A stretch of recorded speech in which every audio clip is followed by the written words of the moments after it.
Alright, we caught it.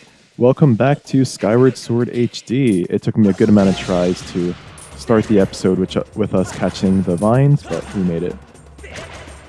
These guys are giving me so much trouble. There we go. Oh, Jelly Blob. Thank you, thank you. Alright. What does that do for us? Ah. Nice. Unlocks the cooler part of this dungeon. Yeah, you know what? There's something else I want to do in this room, but let's just dive in there. Flush down the toilet.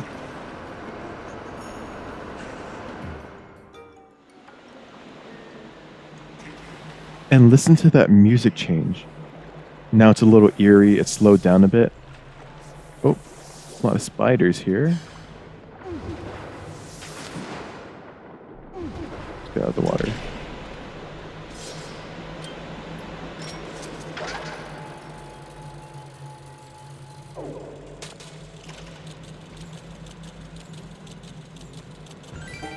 Nice. So we killed that, which unlocked this passage here.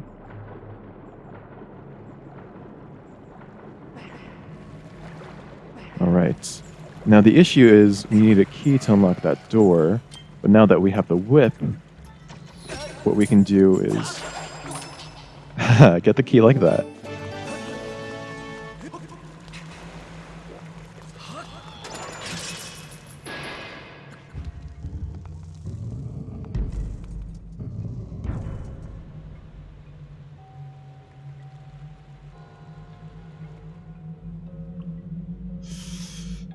Yeah, there's a lot of, like I mentioned last episode, Buddhist imagery and just in general, like religious references that are in this dungeon.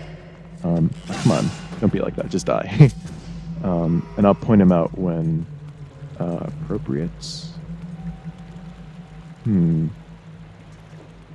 Is that? I wonder. Alright, I guess that's that. Let's head back up the drain. How powerful is that current that it drags him upwards? Alright, but regardless, we're through the waterfall, and... where are we?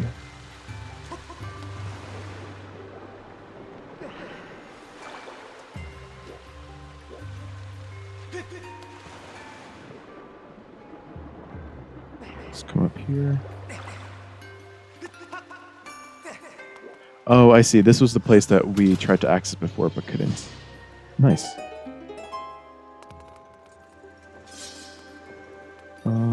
Okay, yeah, I see. Nice.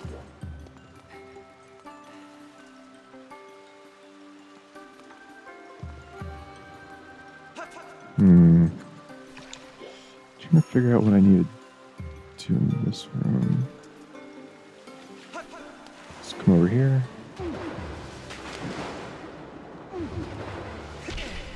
Oh god. Getting a lot of head bumps there. Oh, okay. So let's flip this over. Perfect. Oh my god, that was so cool. So what happened there was we were halfway through, like the lily pad hadn't completely turned over and turned into a platform yet. So the game processed it as if it was still water. So Link did a diving animation, but by the time that diving animation was complete, the lily pad was turned into a platform, so we just did a roll. Oh, shoot. Oh god, these Dagobah always give me so much trouble, jeez. Just do shield back. Oh. There we go. God, I should really open with those from now on. Okay, let's flip this over.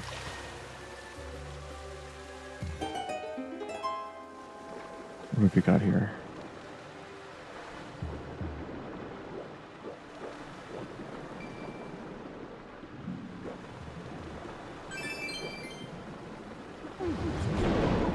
Oh god, these guys again.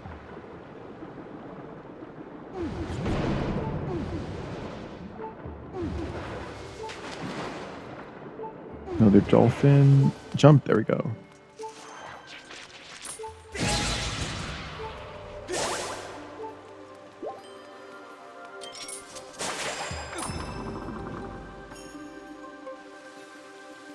Oh, awesome. Okay, now we have that lily pad raised. And we just need to turn it into a platform. Okay, I see, I see.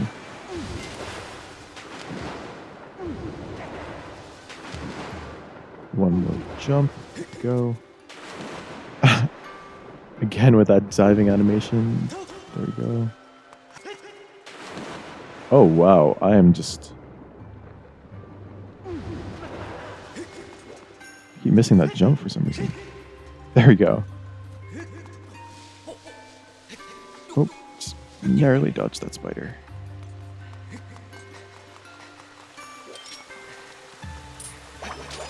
And there we go. Whoa. Oh, God. This kind of reminds me of Great Wolf Lodge for some reason. I don't even know if that's still like an active water park, but when I was a kid, I went there 2 times, I think, with some family friends. Let's see. Can we... There we go. Yeah, it was there that I discovered my love for bunk beds, and specifically the bottom bunk. Alright, let me just take care of this guy. Come on, show your tail. There we go. Because, of course, you know, I went with my brother, and I went with my whole family, but... Is there anything down there?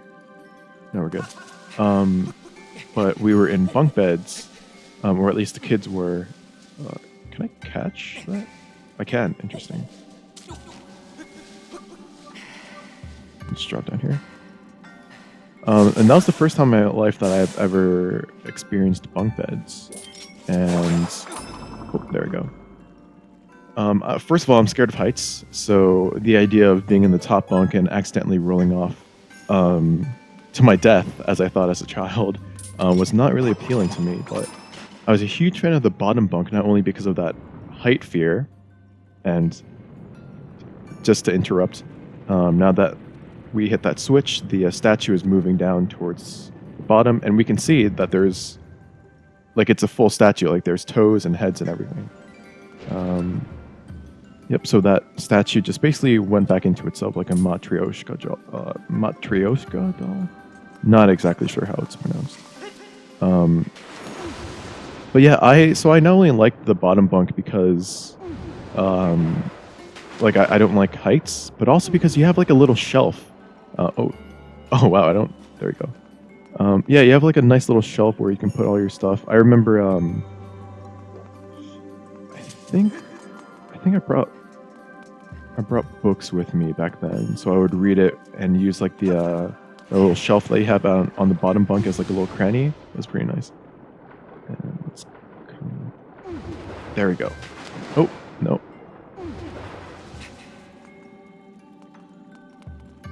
Just trying to make my way back to the entrance.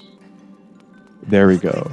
So now that the statue is lowered, we can go through it again, and the boss key should be at the bottom. Oh, didn't mean to do that.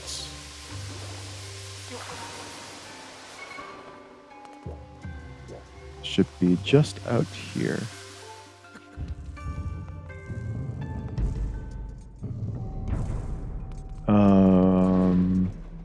Yeah, and now the statue has covered the boss key, so we can't access it, so we need to raise it back up, but while we're still down here. And look at these guys.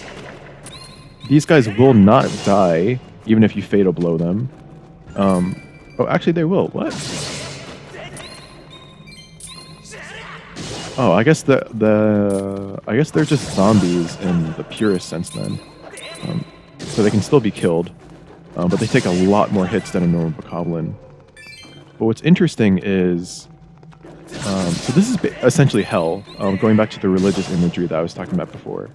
So if you use a sacred shield, such as this one, or a goddess shield against them, like that, they start to cower away in fear, which is really cool.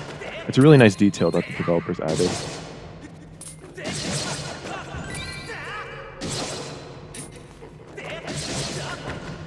And last one. Alright. Now let's talk a bit about that Buddhist reference that I was talking about before. Oh, actually, This way. So there's an old Buddhist tale. I don't remember what it's called. It might be like the monk and the spider's thread or something.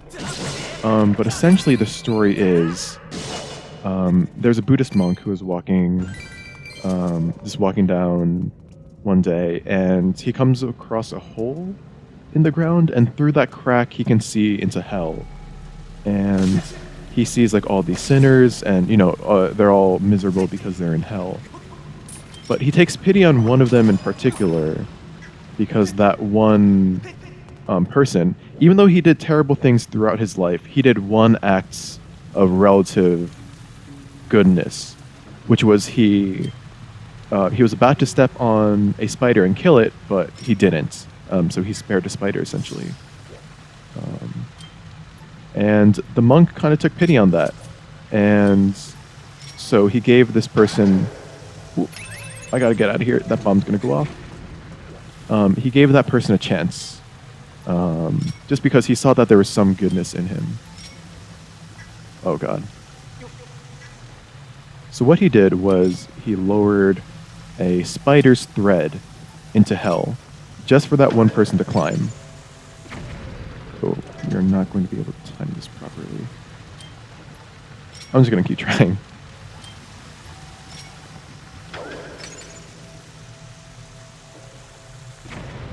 Okay, that worked.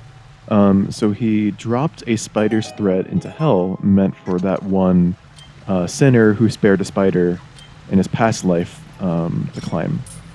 And the sinner, of course, takes the opportunity to go back into the real world, away from hell. So he starts climbing the thread. And as he's climbing the thread, let me see if I can catch this. There we go. As he's climbing the thread, all the other sinners in hell start seeing that he's climbing. And, whoa, jeez. All the other sinners start seeing that he's climbing, and they start climbing the thread as well. And whoop, I wonder how I'm even supposed to go through this. Let's see.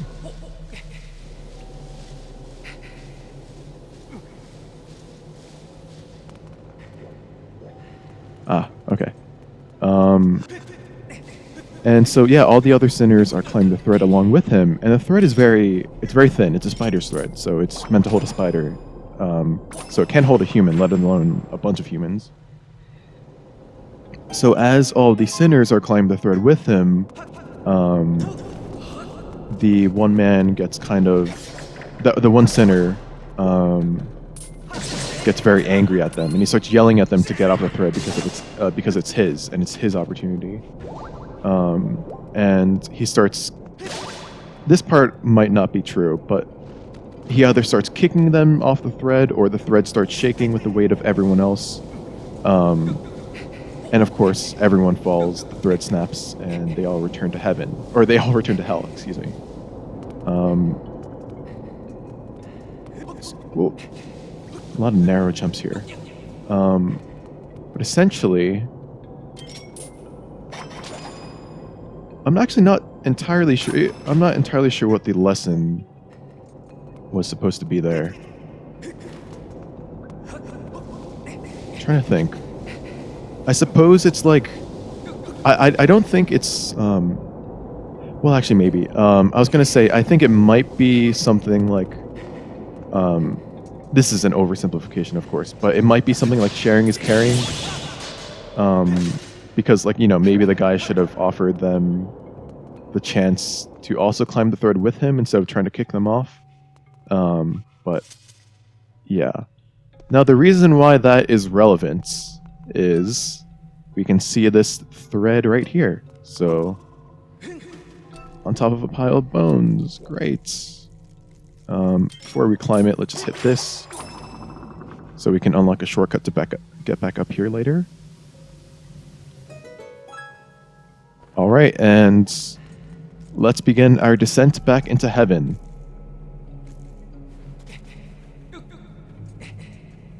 Seems to be going alright so far, and then the sinners start climbing the thread with us.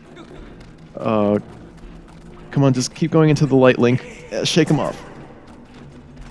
So obviously we did not take that lesson to heart, but keep going. Come on. No. Oh, he's going to grab us. Come on, come on. Come on, Link. Okay, we made it. Whew. That was a close call. If I was required to do that, I'd be absolutely screwed. Because I cannot climb rope to save my life. Alright, so let's grab that switch.